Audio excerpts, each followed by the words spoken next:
Giving up is not in the blood, sir. Is not in the blood. Clear weather, perfect sunrise, सुबह का ride और भगवान मुक्तिनाथ का दर्शन सब एक साथ हो रहा है।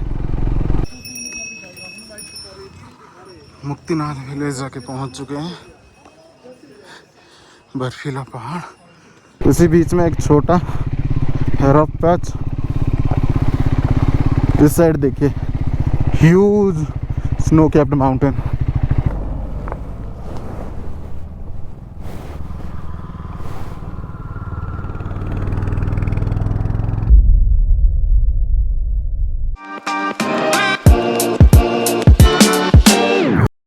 Good morning from Jomsom. Oh, finally वो दिन आ गया। अभी जा रहे हैं मुक्तिनाथ के लिए, दर्शन के लिए। दुनिया की सबसे ऊंची विष्णु टेम्पल। रूम में एक बैग छोड़ के चले जाएंगे, मेरा जो टेल बैग है, सिर्फ टैंक बैग लेके जाएंगे।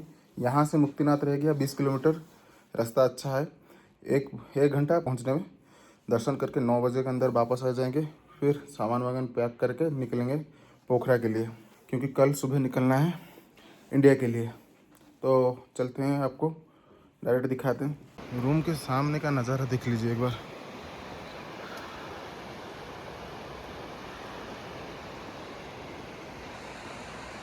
क्या बेहतरीन नज़ारा है, आसमान पूरा क्लियर है।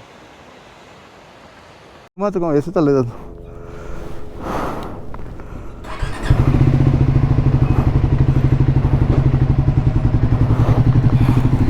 अब निकलते हैं मुक्तिनाथ के लिए। यहाँ से 22 किलोमीटर। कोशिश करेंगे 3 घंटे के अंदर दर्शन वगैरह करके वापस आ जाए।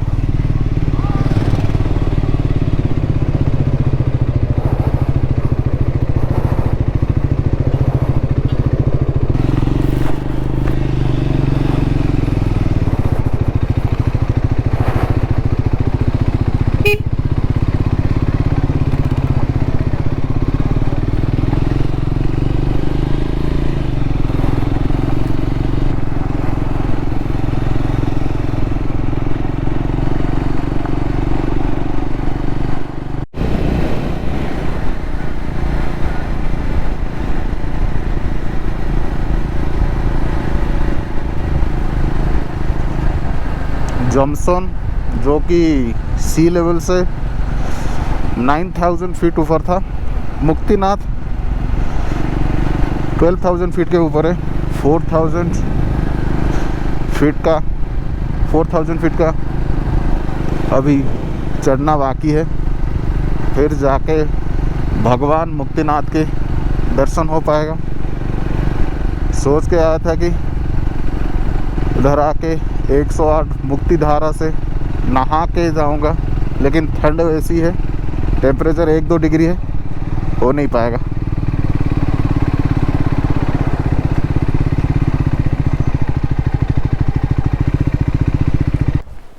ये रहा।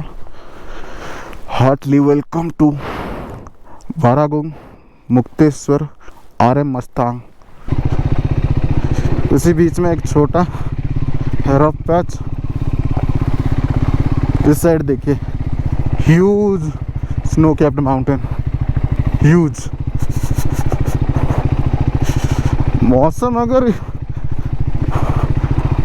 ऐसा क्लियर हो तो मज़ा आएगा। बारिश में, मानसून में, और आसमान अगर क्लियर नहीं होगा तो सही से नहीं आएगा।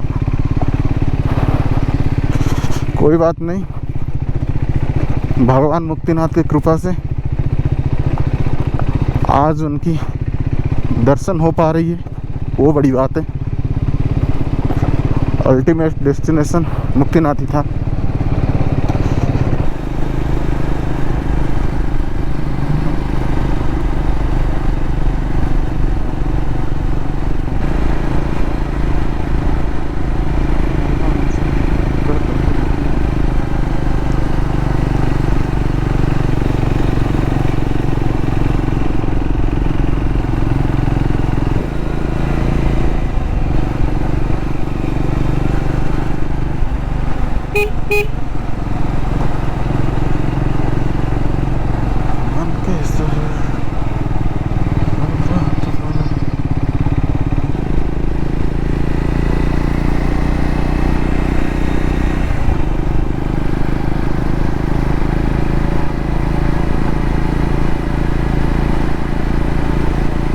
देखिए, नीचे हरियाली,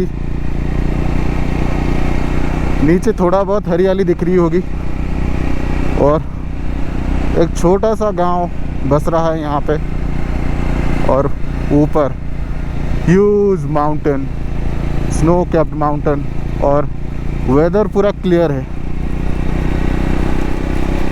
गोप्रो से वो व्यू नहीं आएगा जो मैं अपने आँखों से देख रहा हूँ, कभी भी नहीं आएगा। आपको ज़िंदगी में एक ना एक बार नेपाल विज़िट करना पड़ेगा। क्या ग्रेट व्यू है। कागबेनी से अब हम ऊपर के लिए रूट ले लिए, नीचे चला गया लुमथांग। अभी होगी चढ़ाई और रह गया 12 kilometre.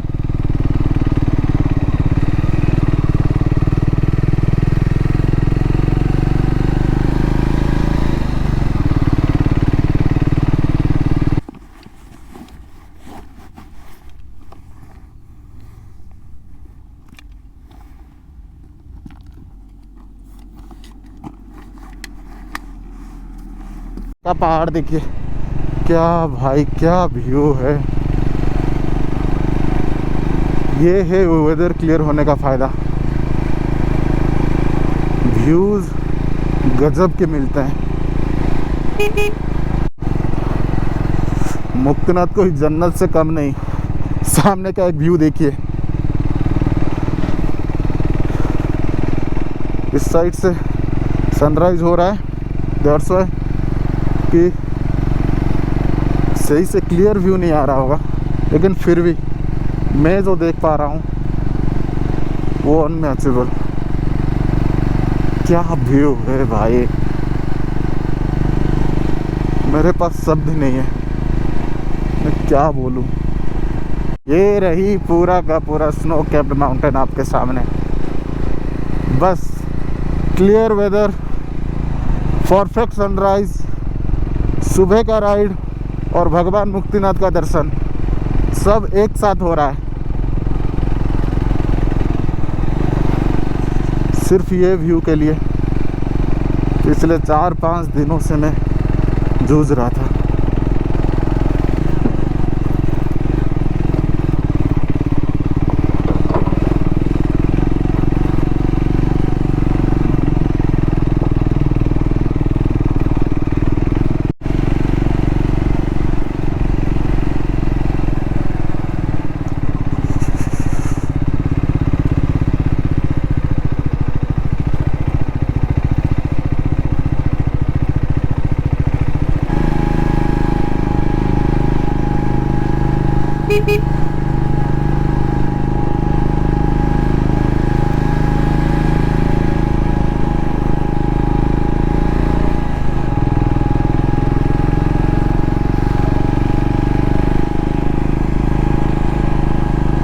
Here we go. Muktinath village जाके पहुंच चुके हैं। बर्फीला पहाड़,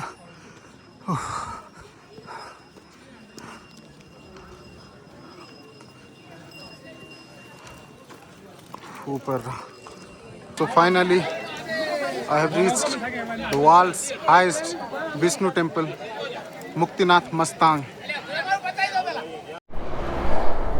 भगवान मुक्तिनाथ का दर्शन करके अभी आ चुके हैं जमसोन में खाना हो गया। अभी निकलते हैं पोखरा के लिए। पोखरा यहाँ से है 165 और टाइम लगेगा 6 घंटा।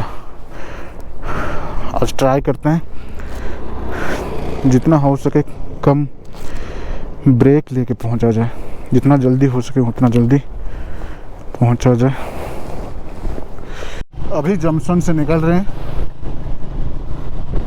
टाइम बज रही है 12। पहुँचते पहुँचते 6-7 घंटे तो लगेंगे। कल जो पेट्रोल फिल अप किया था अभी भी वो बच्चे आराम से बेनी तक तो पहुँच जाएगी। बेनी में पहुँच के फिल अप कराएंगे। यहाँ से 80 किलोमीटर, वो थोड़ा प्रॉपर ऑफ रोड है। उसके बाद बेनी के बाद रोड सही हो जाता है।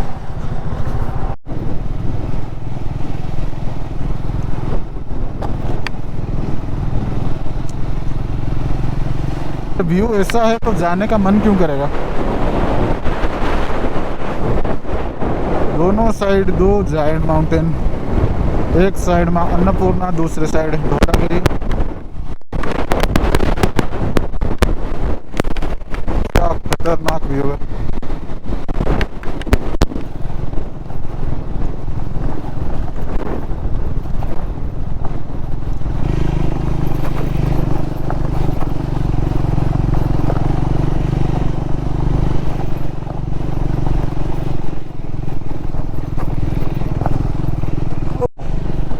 पोखरा से जमसोम से बेनी तक रास्ता ऐसा ही है। 70% आपको ऑफ रोड मिलेगा और रेस्ट ऑफ 30% ही सही है।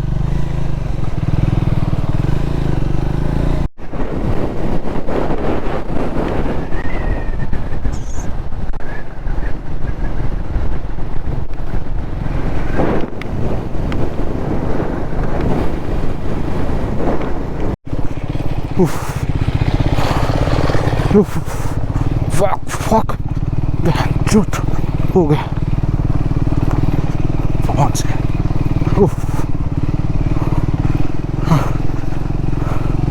थोड़ी सी अगर चूक हो जाएगी पूरा खाई के नीचे गिरूंगा।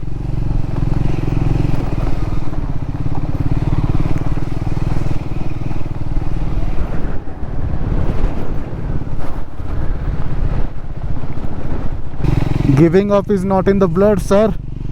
Is not in the blood. सामने मौसम खराब है, बारिश तो आज पक्का मिलेगी।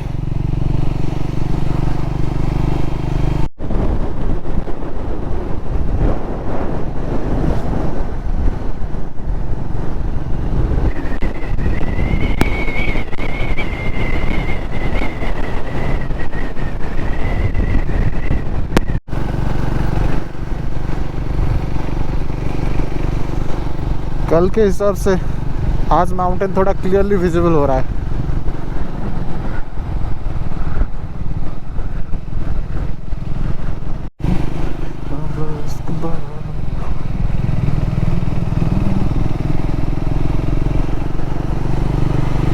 वाह वाह वाह, क्या चुम्बेश्वरी व्यू है भाई। वाह मैन,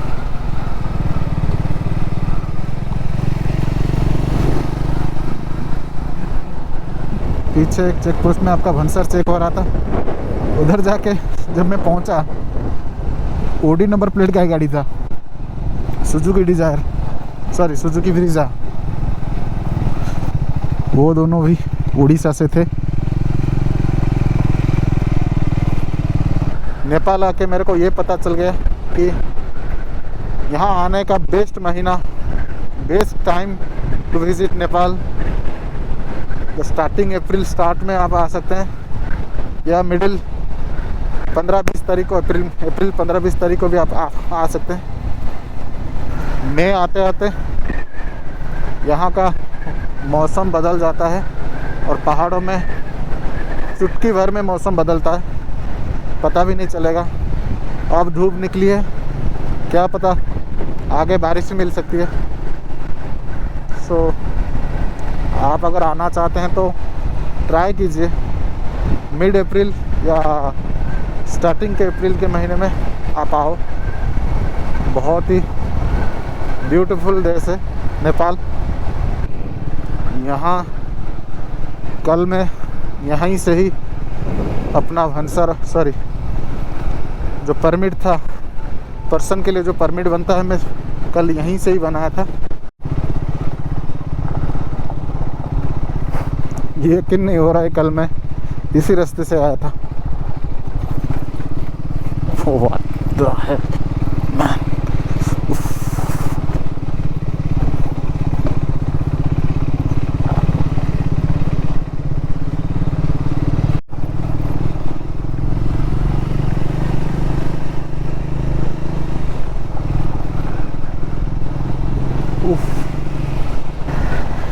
पहाड़ एग्जैक्टली आपके सर के ऊपर ही है। हाँ हाँ।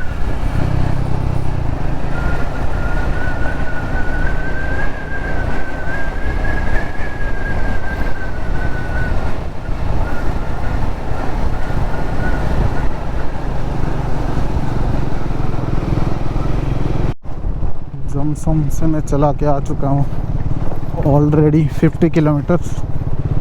बेनी रह गया यहाँ से 22-23 किलोमीटर और पोखरा 106 फ्रॉम हियर।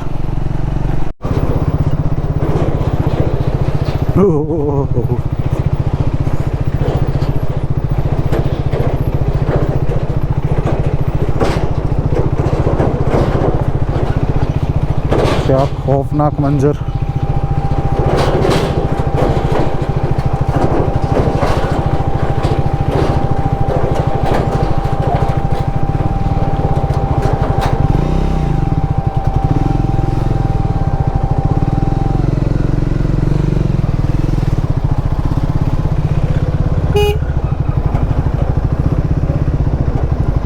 वाह,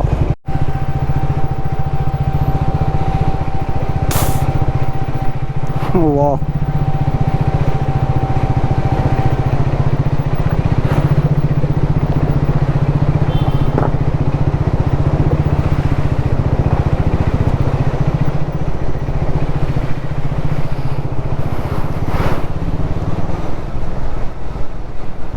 जमसम से मैं चला चुका हूँ 60 किलोमीटर। यहाँ से बेनी रह गया 15 किलोमीटर और पोखरा रह गया यहाँ से 95 किलोमीटर फ्रॉम हियर। और मौसम बिल्कुल ही सही नहीं है, बारिश हो सकती है। बेनी से ही 10 किलोमीटर पहले बारिश होने लगी।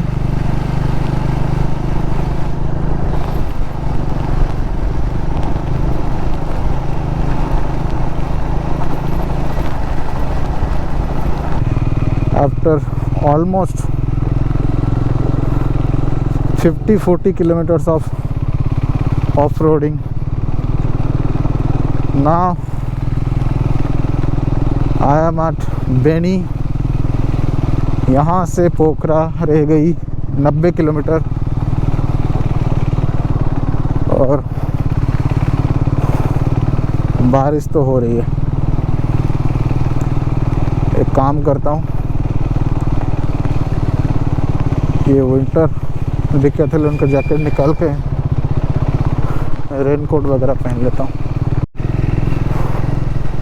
पल भर में मौसम बदल गया। जहाँ पीछे धूप दिखने को मिल रही थी, अब अभी रिसेंटली बारिश हो रही है।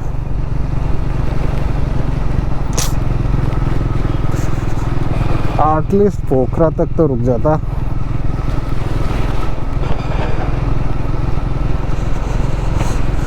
पोखरा पहुंचने से पहले बारिश ने हमारी स्वागत कर ली। हो रही है 4:15। बारिश होने के कारण मैं पीछे रेस्टोरेंट में रुक गया था, उधर कुछ खाना वाना खा लिया, मैगी। अभी फिर से राइड को कंटिन्यू करते हैं। यहाँ से है पोखरा 80 किलोमीटर्स, कम से कम 2 घंटे लगेंगे।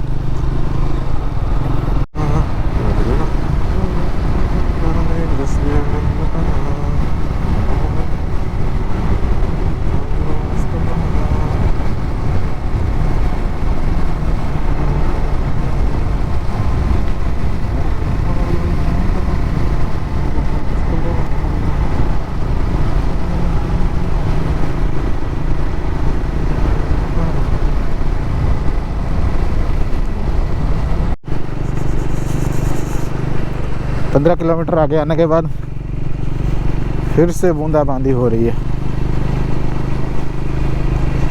क्या किया जाए। टाइम हो रहा है 4:30। अभी यहाँ से रह गया पोखरा बस 55 किलोमीटर्स।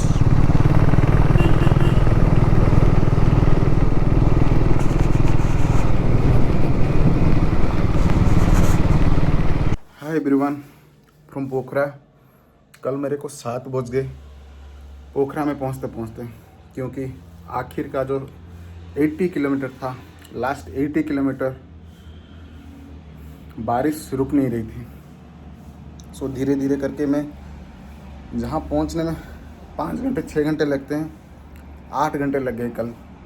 मुझे 5 बजे के अंदर पहुँचना था, आराम से पहुँच जाता, लेकिन बारिश होने के कारण पहुँचने में देरी हुई। सो अभी पहुँच चुका हूँ उसी रूम में पोखरा में जिस दिन परसों जहाँ रुका था, अब तो देख चुके होंगे। सो निकलते हैं। आज से हम अपनी वापसी वाला रूट पकड़ते हैं, यहाँ से चलते हैं इंडिया की ओर। तो अब तक आपको इस ब्लॉग अच्छा लगा है तो ब्लॉग को लाइक कीजिए, शेयर कीजिए और एक अच्छा सा कमेंट कर दीजिए। So then take care, bye bye.